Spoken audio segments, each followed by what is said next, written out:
Well, I gave Kylie Skin way too much credit. There is new information about the Kylie Skin pricing as well as some of the products, and I think they're tweeting right now about what products like makeup wipes and plastic containers are coming out. And in today's video, I'm going to be a little bit less filtered, and we're going to discuss what's new with Kylie Skin and what I actually think about the products that have been launched so far. As of this point and time, right now, she has not come out and spoken about the actual ingredients, but seeing as there is a walnut scrub, seeing as there's a foaming face cleanser, looking at the eye cream from what she posted on Instagram, I'm not so impressed. So let's go through these together and see what's going on.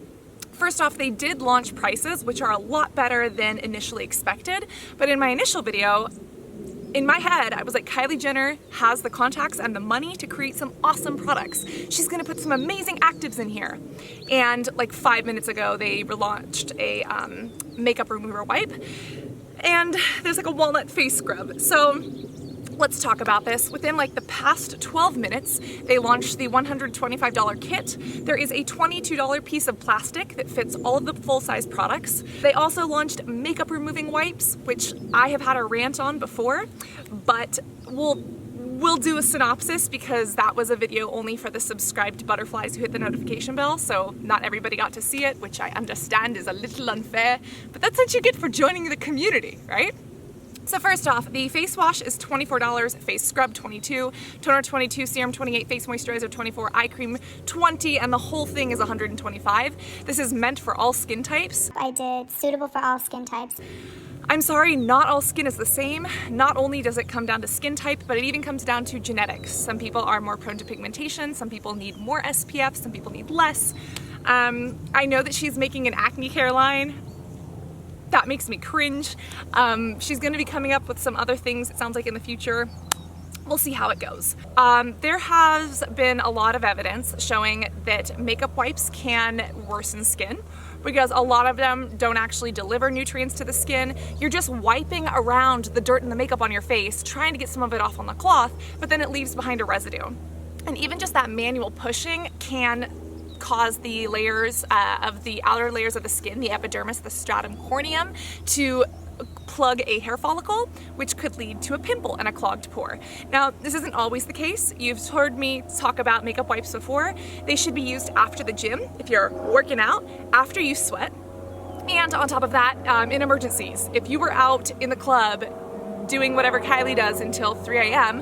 and you got home and you're not gonna wash your face, I would much rather that you use a makeup wipe than do nothing. Ah yes, a very convenient time for a propeller plane. I do really like that the prices seem to be affordable, but that also makes me question the ingredients because so far they are not looking pretty. The first one we're going to discuss is the foaming face wash. And generally when somebody says foaming, this refers to sodium lauryl sulfates or sodium laureth sulfates. These ingredients are not so good, specifically because they can be irritating to the eyes and skin, and they can cause dryness because they overly strip oil. A lot of people avoid them in their products. Not to mention sulfates in general support the petroleum industry, which is just gross, and there can be some contamination in the manufacturing process. I believe it's 1,4-dioxane. Somebody fact check me on that, but that's an ingredient that in the manufacturing process sometimes accidentally gets leaked in, and it has been linked to, I believe, cancerous outcomes in rats. Somebody fact check me. Now, here's the thing. Just because it's a foaming face wash, we don't actually know if it's because she added sulfates, and not all sulfates are bad. Sulfates are salts created when sulfuric acid combines with other things, and it actually happens naturally in nature. And they're not always bad, but usually the ones in chemical products, or I'm sorry, usually the ones in cosmetic products are bad because they support the petroleum industry and they can be drying.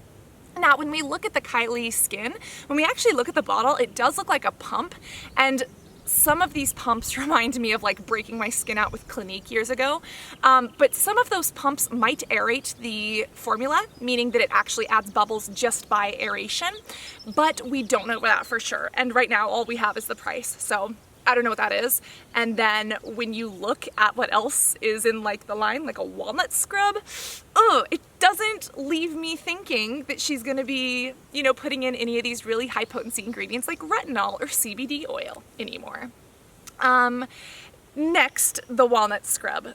This, like, I broke out just looking at this. Takes me back to high school using St. Ives scrub. And for those who don't know, our apricot scrubs, walnut scrubs, peach scrubs, things like that can actually cause micro tears in the skin. The seed inside has very jagged edges, and those can create fine little tears.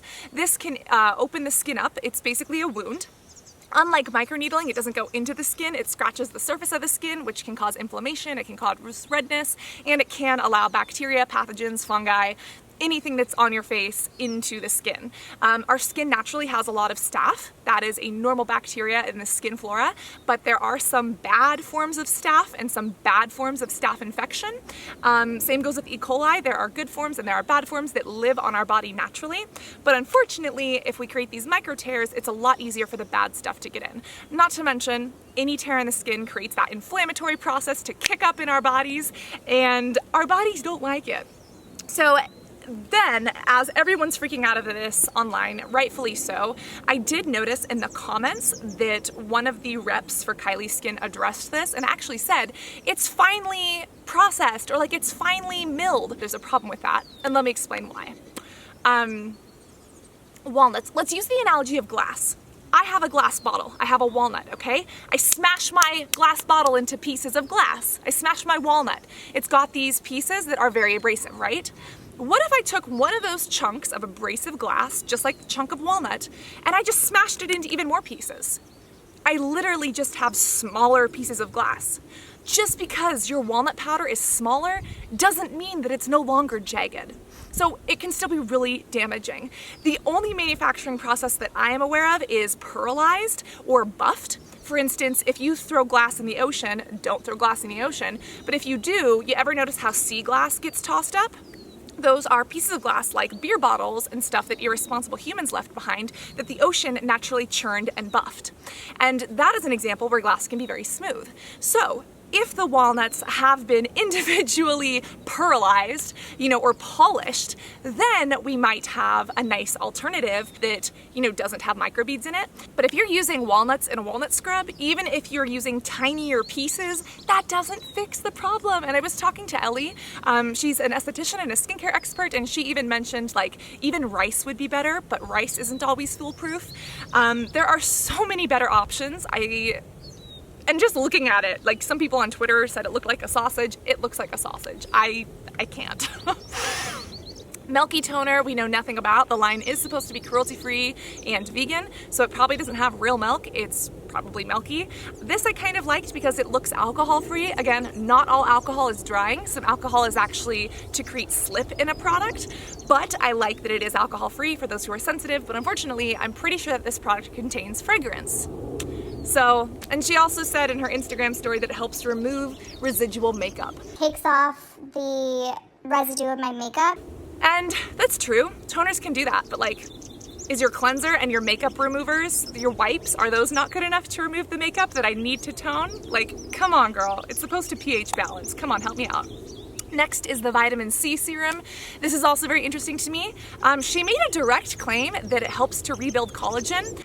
It actually stimulates collagen. Now, I'm not gonna hate on her for this because I think that the FDA and the government and how they control what cosmetic manufacturers say is a little bit unfair. But she did technically make a claim that would state that she is creating changes in the skin or in the biological being of a human or an animal, which as per the FDA cosmetic labeling laws and regulations, she would need to list this as an over-the-counter drug or an over-the-counter product. OTC. And I don't think that's happening, so I'm not hating on her for this. It's just something I want you as consumers to be aware of.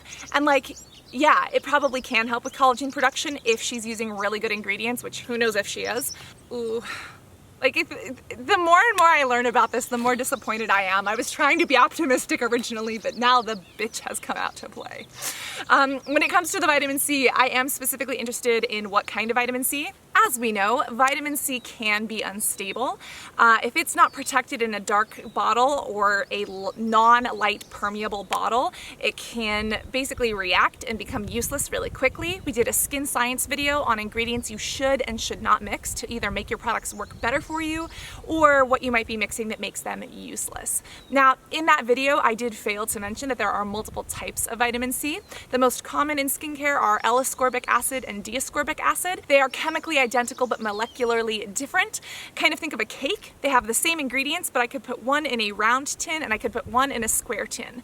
And the shape actually makes a difference. With both of those, they're really not that stable, but there are other types of vitamin C which are more stable. Usually they're used in supplements, but they can be used in skincare as well. These would be things like sodium ascorbate, calcium ascorbate, potassium ascorbate, magnesium ascorbate, and we're gonna do a video on that in a couple days if you wanna hit the subscribe and the ding dong bell.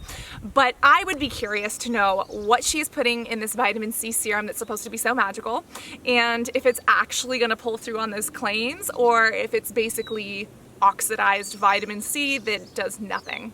She did mention the moisturizer. This is my face moisturizer.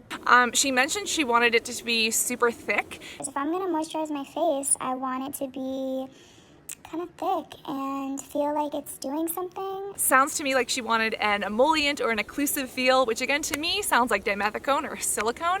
I recently did a bonus video on how I feel about those for acne, but I still hold that that's probably going to be in there. I hope that there is something super awesome, but for the price, I'm like, probably not going to be any retinaldehyde in there. The other thing about this moisturizer that I don't get is that she specifically says that it has blue light protection from like phone screens and stuff. It says it has blue light protection. Correct me if I'm wrong, but isn't LED blue light therapy like an actual thing that people pay tons of money for at spas? Blue light, like, do we really need blue light protection in this? And I know that blue light can cause macular degeneration in the eyes. That's why when you go to a spa and pay $500 for an LED light facial, they give you little goggles. I also know that blue light, it's a really short wavelength and it can impact our circadian rhythm and our melatonin production, which impacts how we sleep, which is why you're told not to use your phone at night. But correct me if I'm wrong, don't people pay expensive money at the spa for blue light therapy, and now we have to be afraid of our phone screens? Like, help me understand this. Some of these wavelengths could be potentially negative, but again, I would be more concerned about UV damage than I would about blue light damage. So somebody help me out here, because that makes no sense and it sounds like a lot of marketing bullcrap. And again, trying to be nice, but in this video, we just let that fly away with the wind. Then she touts this eye cream. I do like the applicator. To me, it looks like those old Victoria's Secret or Bath & Body Works lipsticks from like circa 2007. But it's supposed to like go onto the eye, and all we know about the ingredients are that it contains antioxidants and caffeine. I think again, she said vitamin C or vitamin E. Again, do these permeate? Will they cause irritation or will they be helpful? How long did she safety and stability test these for? Did she safety or stability test? Because cosmetic manufacturers are not required by law to do stability testing. Did she have before and afters? I don't know. But the other thing that we see is that it's kind of a gold color, and I know that she was kind of like known for doing some gold facial, and I don't know, does it have gold oxide or some sort of mica in it that's making it that gold color? Gold can be luminous, so if I slather gold underneath my eyes, it could technically reflect the light and make my under eyes look brighter. Now that's not really skincare magic, that's just the magic of light, physics, and reflection.